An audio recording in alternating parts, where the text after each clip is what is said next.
ഈ ചോദ്യത്തിന് എനിക്ക് ഒരു കാര്യം തോന്നിയത്, മുമ്പ് ഇങ്ങനെ ഒരു പ്രയർ ഉണ്ടായിരുന്നു, ഞാൻ ദൈവത്തിൻ്റെ കയ്യിലൊരു പെൻസിലാണ് എന്ന് പറഞ്ഞിട്ടൊരു പ്രയർ, ഐ റിമെമ്പർ ദാറ്റ്. അപ്പം ഞാൻ വിചാരിച്ചിട്ടുണ്ട് എന്താണ് ഈ പെൻസിലിൻ്റെ പ്രത്യേകത. പാനി ആക്കിയാൽ പോരെ, പാനി ആകുമ്പോൾ കുറച്ചും കൂടി കാണാൻ ഭംഗിയുണ്ട്, ഉപയോഗിക്കാം. അപ്പോൾ പാനൊക്കെയാണ് അല്ല പെൻസിലിനെയാണ് നമുക്ക് ഷാർപ്പൻ ചെയ്യാൻ പറ്റുക. സ്മൂത്തായിട്ടും എഴുതാം, ഷാർപ്പായിട്ടും എഴുതാം. അപ്പോൾ എൻ്റെ കയ്യിൽ നിന്ന് വരുന്ന വാക്ക് ചിലപ്പോൾ ഷാർപ്പായിരിക്കാം, സ്മൂത്തായിരിക്കാം.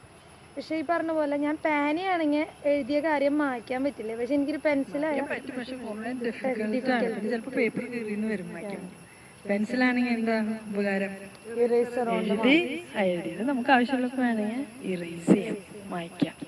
ഇപ്പൊ പറഞ്ഞപ്പോ എനിക്ക് വല്ലാണ്ട് അങ്ങോട്ട് സെൽഫ് അസേർട്ടീവ് ആയിട്ട് അങ്ങനെ പറയാണ്ടിരിക്കുക നല്ലത്. സത്യം പറയണെങ്കിൽ പോലും പേനോണ്ട് എഴുതുന്ന പോലെ ഇതാണ് അപ്പൊ ഇനി ചിലപ്പോ എങ്ങനെ തെറ്റിയത് മായ്ക്കാൻ പാടില്ല.